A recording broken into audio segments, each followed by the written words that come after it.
Buenos días, el objetivo de este breve video es exponer el documental que leí para la clase de Crítica 1, el texto y su contexto, para la clase de literatura. El texto que escogí fue el de Michel Foucault, el sujeto y el poder.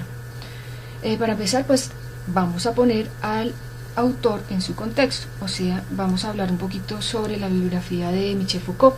Michel Foucault nació en 1926 en Poitiers, Francia. A los 20 años entró al École Normale Supérieure. En 1948 se licenció en filosofía y en 1950 en psicología. Abandona el país en 1958 y se traslada a Varsovia. En 1961 hace su tesis doctoral en la Universidad de Clermont-Ferrand.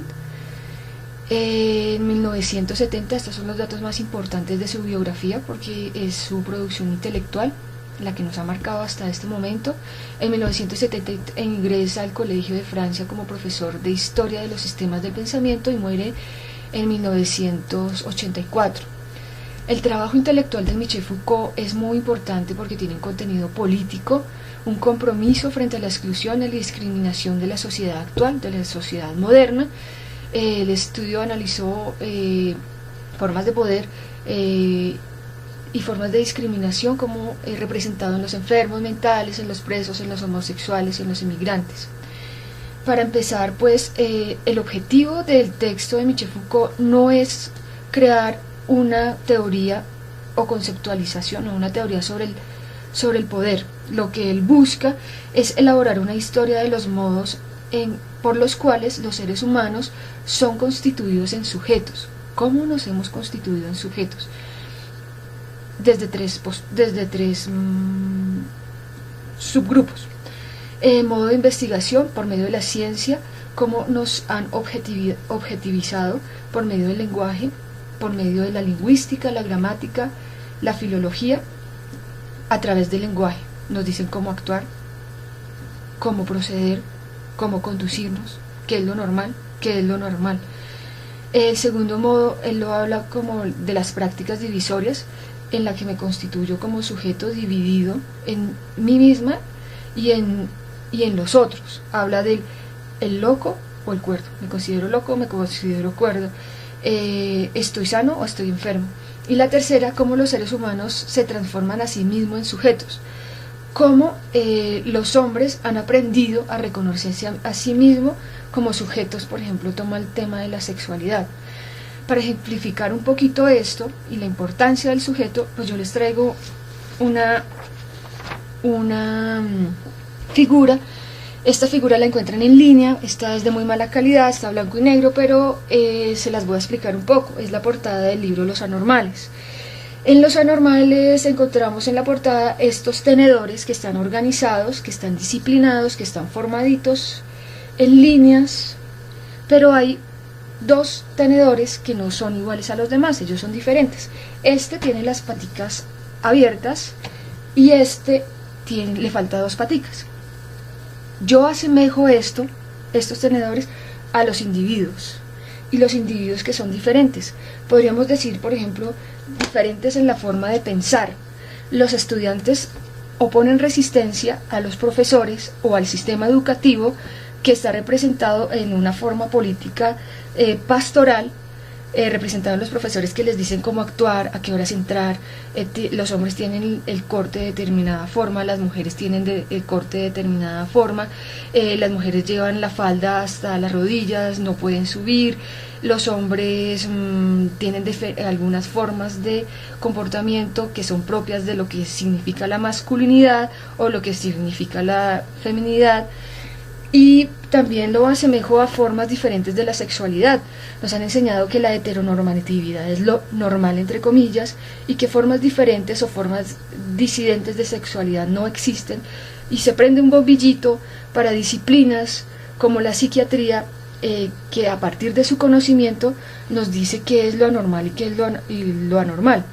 Las mujeres y los hombres trans, por ejemplo, por eso mi blog hace una crítica desde una reseña de lo que es la heterosexualidad obligatoria, y por eso el título del blog es Literaturas Disidentes. Estas mujeres, o normalmente entre comillas, cuando nacemos nos dicen somos niño, niña o intersexuales, ese es el sexo, pero el género es una construcción social donde nos enseñan la feminidad y la masculinidad. Entonces las mujeres y los hombres transexuales no están de acuerdo con el sexo, con el género que se les ha asignado en el momento de nacer, y ellos quieren transitar, desean en su más profundo sentir, transitar al sexo contrario, al género contrario. Ellos oponen resistencia a lo que es la heteronormatividad, a lo que la psiquiatría les ha dicho que es lo normal o que es lo anormal. Cuando un psiquiatra dice que una persona tiene disforia de género, lo que está haciendo es ejercer su poder por medio del conocimiento y decirle: usted sale de la norma, usted no es lo que es hombre o mujer, entonces usted es anormal. Esto con este diagnóstico que está en la SAPA o en la Organización Mundial de la Salud, que se llama disforia de género, lo que hace es que la medicina se ha metido en estas personas y les ha dicho: ustedes no están en la norma. Entonces, estas personas, ya sea individualmente, estas personas, una mujer transexual que tiene un cuerpo disidente, un cuerpo que tiene barba, que tiene senos, que tiene pene, que tiene el pelo largo, que tiene pestañas, que tiene voz gruesa, desde su corporalidad hace una resistencia política hacia los otros cuerpos que son iguales, hombre o mujer. Pero también pueden ser varias transexuales luchando por sus derechos, luchando por los derechos de sencillamente ser aceptadas o vivir tranquilamente en una sociedad que las discrimina. Michel Foucault lo que hace es analizar las formas de resistencia que se presentan a esos poderes y las divide en tres. Hay diferentes clases de luchas. Una las denomina políticas, que es oponerse a una forma determinada de dominación. Esta puede ser por étnicas, de raza. Un ejemplo puede ser los afrodescendientes, por todos sus derechos. O la segunda son luchas económicas, derecho a una forma específica de explotación del siglo XIX, propia del siglo XIX, de los trabajadores en la industrialización. Las formas como estos hombres y estas mujeres buscaban mejores condiciones laborales, mejores horarios, formas más humanas dentro de las empresas, dentro de su relación con la máquina. Y las actuales, que Michel Foucault les dice como formas de liberarse, de desatarse, de desamarrarse de la subjetivación de las que se les ha impuesto, que son luchas contra formas de sujeción, sumisión de la subjetivación. Entonces él nos habla también estudia esas características de esas luchas, y también estudia el poder visto entre los iguales, y la forma de poder pastoral. Esta forma de poder pastoral que se dio en Egipto, que se dio en Grecia, que se dio con el pueblo judío, que era el arte de gobernar, el arte de salvación de las almas. Entonces cada alma, cada cuerpito necesitaban saber qué pensaba, qué sentía, para poderlas modular, para poderlas guiar, para poder llevar el rebaño a la salvación. Entonces estos tenedores representaban unas personas, sería el rebaño, y el poder pastoral es de la persona, representado en una persona que lo sabe todo, que tiene el conocimiento y que las puede guiar. Eso fue copiado por el Estado moderno, según Foucault. En ese Estado moderno, entonces el Estado lo que hace es conducir a los ciudadanos, les procura su salud, procura su bienestar, procura la seguridad, En ese momento es cuando nace la policía para velar por la seguridad entre comillas, de los ciudadanos. Bueno, entonces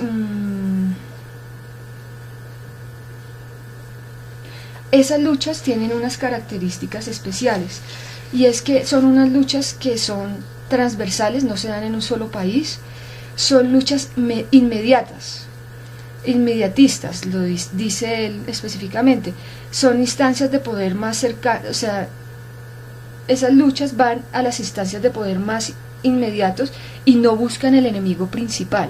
O sea, yo lo entiendo como que no buscan cambios estructurales como la lucha de clases, sino que van a lo inmediato.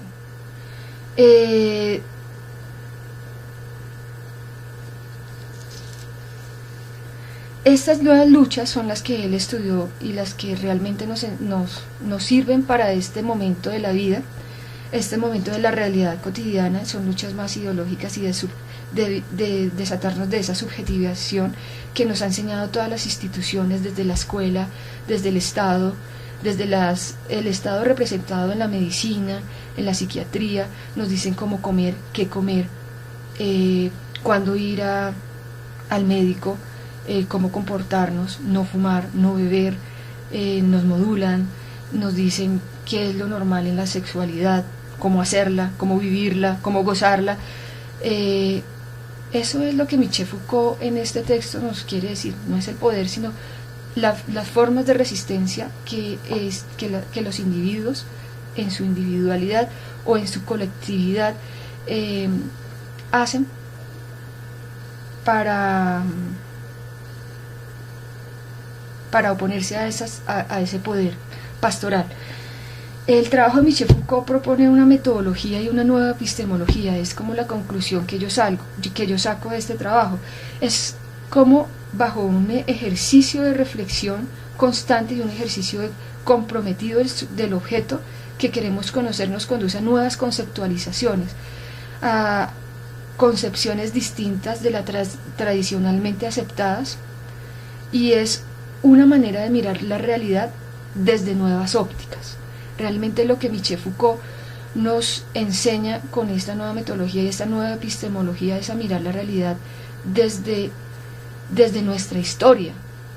No es ahistórica, es histórica, y es desde lo político que sucede en ese momento, desde lo cultural que sucede, desde lo religioso, a cuestionarnos y a reflexionar sobre nuestro objeto que queremos estudiar de una forma empírica, lo dice él. Este era el objetivo de este breve video.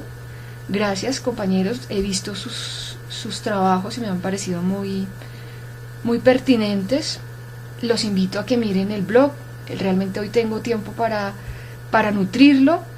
Entonces mi blog es eso: Literaturas Disidentes, cómo desde nuestras posturas podemos mirar nuevas realidades, podemos pensar nuevas formas de poesía que se salgan de la heteronormatividad, cómo criticar lo que ha sido impuesto, por qué no criticar la heteronormatividad, por qué no pensar que nuevas formas de sexualidad son posibles. Esta es la gran conclusión de la lectura de este ensayo de Michel Foucault. Muchas gracias, y muchas gracias a la universidad por permitirnos estos espacios.